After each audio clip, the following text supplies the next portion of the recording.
भो छात्रः शुभं भूयात्। अधुना फलनाश चिकित्सा वर्णनम्। शास्त्रकारः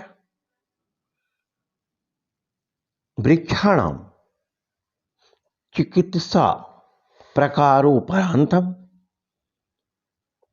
वृक्षफलनात् चिकित्सा वर्णनम् अपि कृतवन्तः।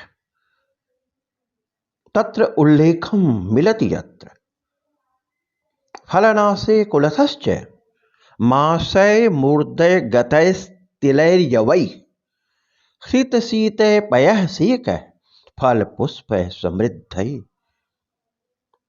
पेड़ों के जब फल झड़ जाते हों, ऐसी स्थिति में कुलथी, उड़द, मूंग, तिल और जौ को मिलाकर इनका क्वाथ करें। शीतल होने पर उसमें दूध मिलाकर पेड़ों को सींचे। ऐसा करने से फूल और फल की वृद्धि होती है। प्रयोगांतर वर्णनम। अभिकाज शक्रिचूड़ाशाढके द्वैतिलाढकम संयुक्त प्रस्थो जलद्रोणो गोमास्तलयाशः सप्तरात्रो सितैरेति सेकः कार्यै वनस्पति बल्ली गुल्मलतानां च फल पुष्पाय सर्वदा। मतांतर से चिकित्सा के बारे में बताते हुए भेड़ और बकरे की मेघन अर्थात उनके विष्ठा एक एक आढ़क, जिसका कीमान 3 से लेकर के 16 तोला तक, तिल एक आढ़क, शत्तु एक प्रस्थ, जिसका कीमान 64 तोला होता है, जल एक द्रोण अर्थात 12 शेर 64 तोला, गोमांस 1 तुला अर्थात 5 शेर, इन सबको मिलाकर 7 रात तक एक साथ रखें। इनके सेक करने से बल्ली, लता और फल की विशेष वृद्धि होती है। यह प्रमाण एक वृक्ष के लिए है। यहां पर गोमांस उपलक्षण है। किसी अन्य प्रकार के मांस का भी उपयोग किया जा सकता है, अर्थात किया जाता ही है, आप कह सकते हैं। बीज बपन विधानम।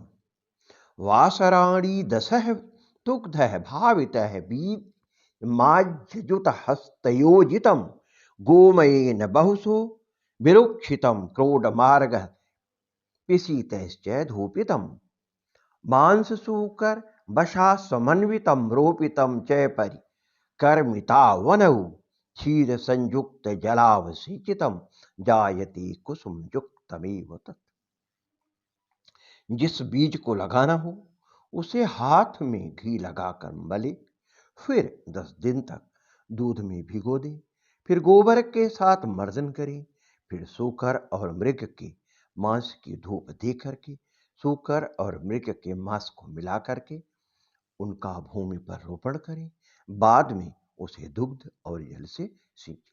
ऐसा करने से बीज अंकुरित होकर उसमें फूल आने लगते हैं। तिन्ती डी बीज रोपणम। तिन्ती डीत्यपि करोति बल्लरी व्रीहिमाशातिलचूर्ण सक्तुभिः पूतिमाश सहितश्च सेचिता धूपिता च सततम हरिद्रया। इमली के बीज को धान, मांस, तिल के चूर्ण, सत्तू तथा सड़े मांस में मिलाकर हल्दी की धूप देने से शाखाएं निकलने लगती हैं।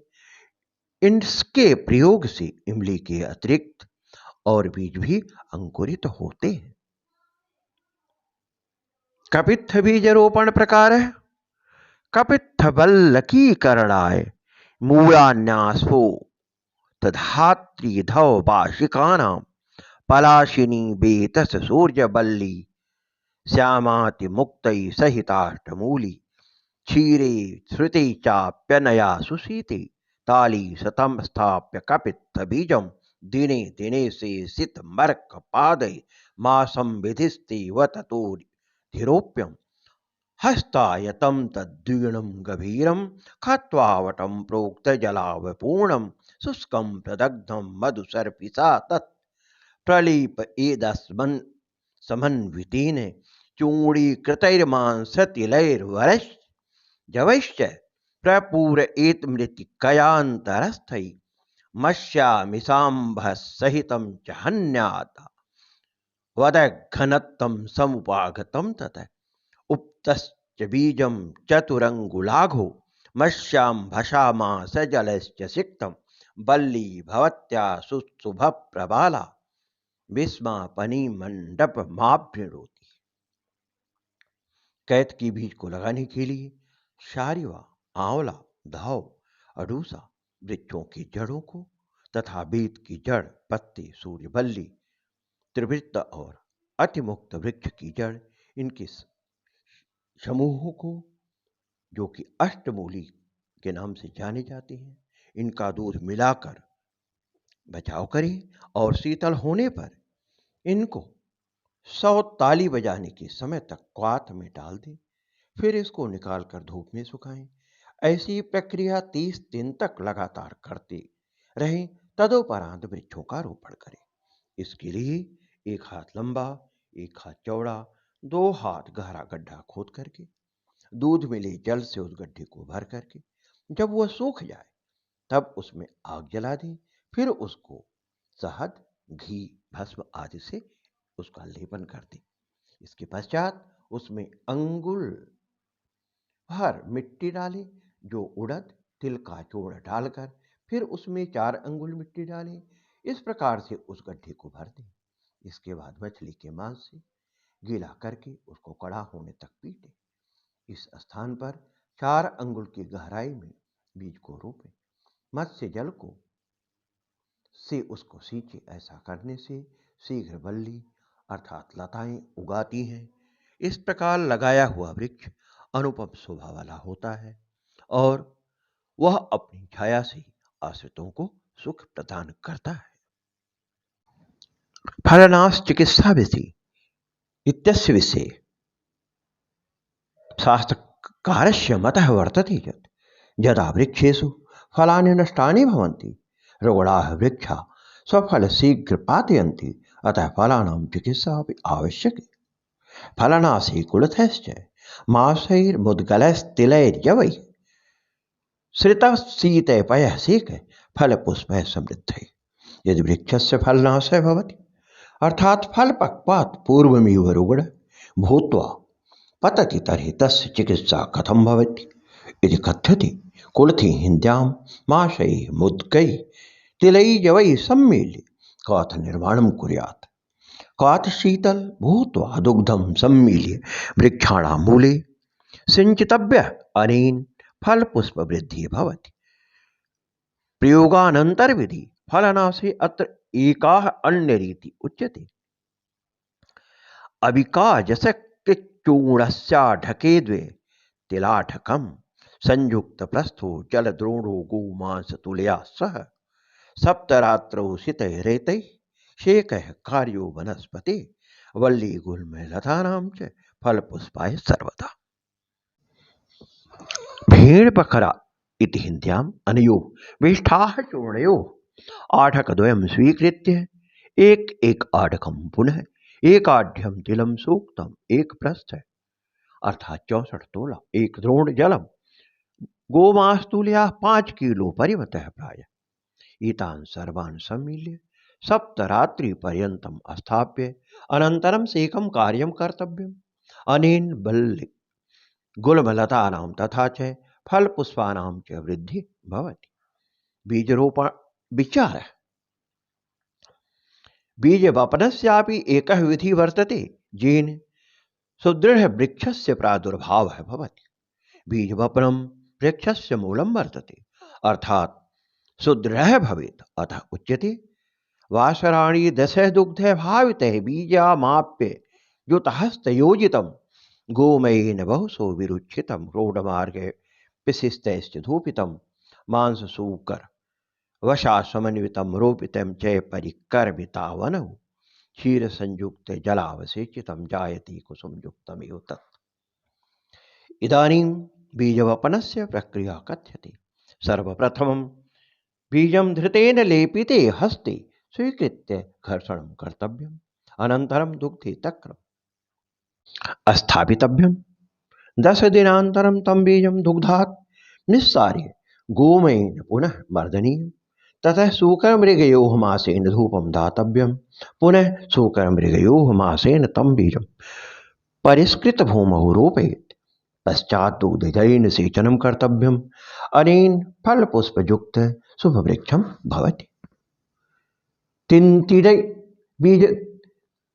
तिन्तिडी वृक्षारोपणम्। तिन्तिडी वृक्षः कथं सुफलदं भवेत् तदर्थं लिख्यते। तिन्तिडी दीपे करोति वल्लरी व्रीहिमासतिलचूर्णशक्तुभिः पूतिमांससहितश्चैव सेचिताधूपे चातः सततं हरिद्रया। तिन्तिडी इमली वृक्षस्यापि सुदृढशाखा भवितुं शक्नोति। तदर्थं धानम् उडद तिल एतेषां चूर्णासूक्तं सहितेन दुर्गन्धयुक्तमासेन सम्मील्य हरिद्रयाः धूपं दातव्यम्। पुनः रोपणीयं, तेन शाखाः भवन्ति। कपित्थवृक्षारोपणं। कपित्थवृक्षस्य बीजरोपणविधानम् अत्र कथ्यते। कपित्थवल्लीकरणाय मूलान्या स्फोटधात्री धववार्षिकानां पलाशीनि वेतस् सूर्यवल्ली श्यामातिमुक्तैः सहिताष्टमूले।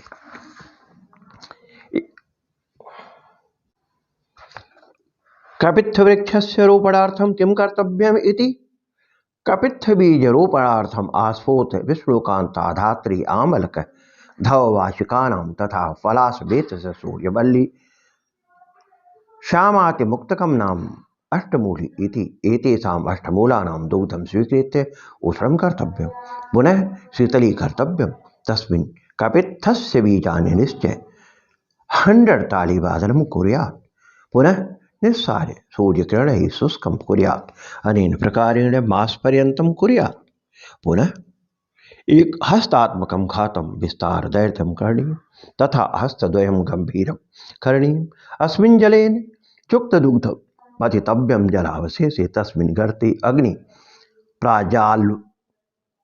प्रज्वाल्येत। अग्निशमने घृतमधु भस्मत एतेभ्यः लेपनं कुर्यात्। पुनः तं गर्तः पृथकया उडदः तिल जवैः प्रपूरणीयम्। पुनः मीनमांसः फलेन सेचनं कुर्यात्। तदा तासां भूमौ चतुरङ्गुली अधः कपित्थबीजं वपेत्।